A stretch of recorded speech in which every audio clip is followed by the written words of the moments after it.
જય શ્રી કૃષ્ણ ફ્રેન્ડ્સ, આજે આપણે સાબુદાણા બટેટાની ચકરી ઘરે બનાવતા શીખવાના છીએ. આ ચકરી તમે એક વખત બનાવશો અને 2 વર્ષ સુધી સ્ટોર કરી શકશો. બિલકુલ પણ ખરાબ થતી નથી.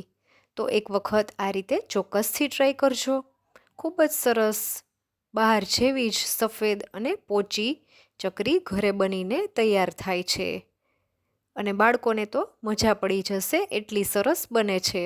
અને તમે આ ચકરીને ફરાળમાં પણ ખાઈ શકો છો.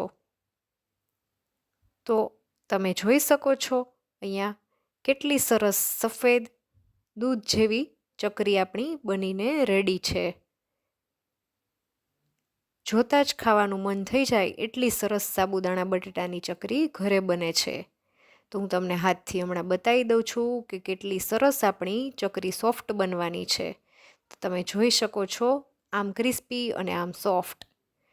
તો એના માટે અહીંયા મેં 500 ગ્રામ સાબુદાણાને રાત્રે પલાળી લીધા હતા. સવારે તો તમે જોઈ શકો છો કેટલા સરસ સાબુદાણા સોફ્ટ થઈ ગયા છે. આ રીતે હાથથી દબાવતા સરસ મેશ થઈ જાય છે. તો સાબુદાણાને સરસ પલળી ગયા છે. તો હવે આપણે એની અંદર નાખવા માટેની પેસ્ટ કરી લઈએ. તો અહીંયા મેં 2 આદુના ટુકડાને ઝીણા ઝીણા સમારી લીધા છે મિક્સર જારમાં. ત્યાર પછી આપણે 2 તીખા લીલા મરચાં લેવાના છે. એને પણ આપણે ઝીણા ઝીણા સમારી લેવાના છે. તમે મરચાંની જગ્યાએ જે મરચી આવે છે તીખી એ પણ લઈ શકો છો. જો બાળકો તીખું ના ખાતા હો તો મરચાં સ્કીપ કરી શકો છો. હવે આપણે ઢાંકણ ઢાંકી અને ફાઇન પેસ્ટ બનાવી લેશું. તો પેસ્ટ આપણી રેડી છે. બિલકુલ પણ કટકા ના રહે એ રીતના ફાઇન પેસ્ટ આપણે કરી લેવાની છે. અહીંયા મેં 500 ગ્રામ બટેટાને બાફી અને છાલ ઉતારી લીધી છે. તમે નાના મોટા કોઈ પણ બટેટા લઈ શકો છો, કારણ કે આપણે બટેટાને મેશ જ કરવાના છે. એટલા માટે તમે કોઈ પણ બટેટા લઈ શકો છો. બટેટાને આપણે ખમણીથી ખમણી લેવાના છે. હવે આપણે જે સાબુદાણા પલાળીને રાખ્યા હતા એને આપણે ગેસ ઉપર ઉકળવા માટે રાખી દેશું. અને થોડું મોટું તપેલું હોય એ રીતના આપણે લેવાનું છે. અને ગેસની ફ્લેમ આપણે હાઈ જ રાખવાની છે.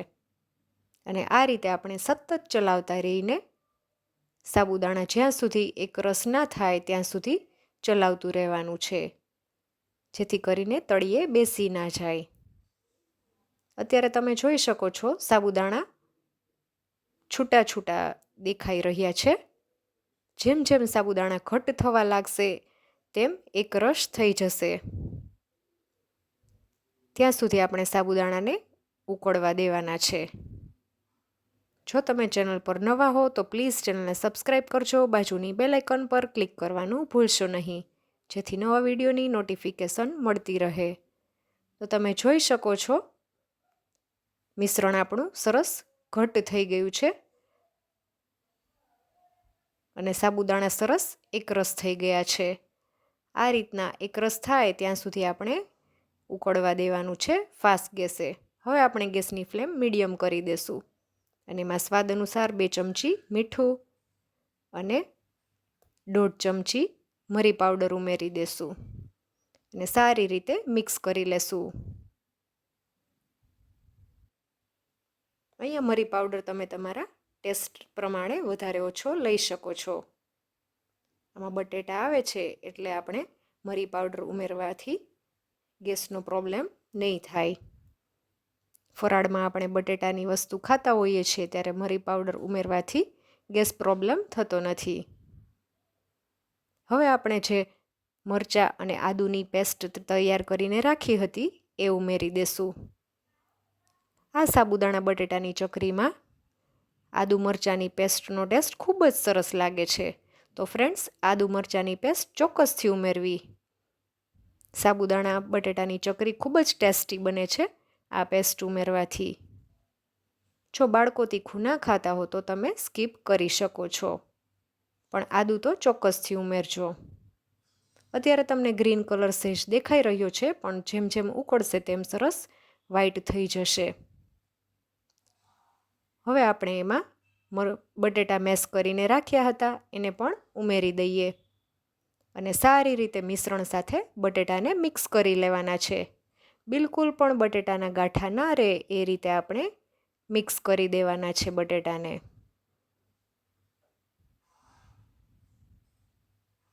જો તમને મારો વિડીયો ગમ્યો હોય ફ્રેન્ડ્સ તો વધુમાં વધુ ફ્રેન્ડ્સ સાથે શેર કરજો, વિડીયોને લાઈક કરજો અને કમેન્ટ કરવાનું ના ભૂલતા. ઘણા લોકો આ સાબુદાણા બટેટાની ચકરીને મૂર્ખા પણ કહે છે. તમે મને કમેન્ટ કરીને જણાવજો કે તમે આને શું કહો છો, કયા નામથી તમે ઓળખો છો. તો મિશ્રણ સરસ આપણું રેડી થઈ ગયું છે. આ રીતનું આપણે ઘટ રાખવાનું છે અને ગેસની ફ્લેમ બંધ કરી દઈશું હવે આપણે અને મિશ્રણને ઠંડુ થવા દેવાનું છે. તો તમે જોઈ શકો છો મિશ્રણ આપણું ઠરશે એટલે થોડું વધુ ઘટ થશે કારણ કે આપણે એમાં બટેટા ઉમેર્યા છે એટલા માટે. અને કલર પણ સરસ વ્હાઈટ આપણો આવી ગયો છે. હવે આપણે ગાંઠિયા અને સેવ પાડવાનો જે સંચો આવે છે એમાં મિશ્રણને ફિલ કરી લેશું. જો મિશ્રણ ગરમ ગરમ હશે અને તમે ભરશો તો તમને પાડતા નહીં ફાવે અને ગરમ લાગશે, એટલે મિશ્રણને થોડું ઠંડુ થવા દેવું ખૂબ જ જરૂરી છે.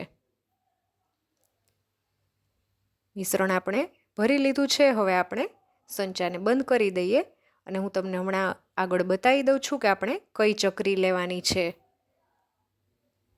ચકરી બનાવવા માટે જે આપણે સ્ટારવાળી ચકરી હોય છે એ જ આપણે સાબુદાણા બટેટાની ચકરી માટે પણ લેશું. જે ગાંઠિયા સેવની આવે છે એ લેવાની નથી.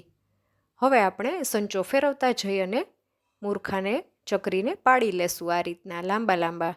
તમે ચકરીનો શેપ પણ આપી શકો છો, પણ આ રીતે ફટાફટ થાય છે એટલે હું આમ જ કરું છું. હવે કોઈ પણ એડવર્ટાઇઝના બેનર હોય કે પ્લાસ્ટિક હોય એ તમે કોઈ પણ ઉપયોગમાં લઈ શકો છો અને એ કાંઈ પણ ના હોય તો તમે સાડી ઉપર પણ પાથરી શકો છો. આ રીતે બનાવી તમે એક વખત અને 2 વર્ષ સુધી સ્ટોર કરી શકો છો. આ મૂર્ખા બિલકુલ પણ ખરાબ થતા નથી અને જ્યારે જોઈએ ત્યારે તમે તળીને ખાઈ શકો છો. અને પંખામાં કે તડકામાં તમે સૂકવી અને બિલકુલ પણ સુકાઈ જાય પછી આપણે એને ઉખાડી લેવાના છે પ્લાસ્ટિકમાંથી અને આ રીતના કોઈ પણ એક વાસણમાં લઈ લેવાના છે અને ફરીથી આપણે તડકે 1 દિવસ માટે તપાવી દેવાના છે જેથી કરીને આપણા સાવ સુકાઈ જાય અને બિલકુલ પણ ખરાબ ના થાય અને આપણે 2 વર્ષ માટે સ્ટોર કરી શકીએ. તમને હું બતાવી દઉં છું કેટલા સરસ કડક થઈ ગયા છે, સુકાઈ ગયા છે. તો હવે આપણે સ્ટોર કરવા માટે રેડી છે. ફરી મળીશું આવા જ નવા વિડીયો સાથે. ત્યાં સુધી આવજો. Thanks for watching.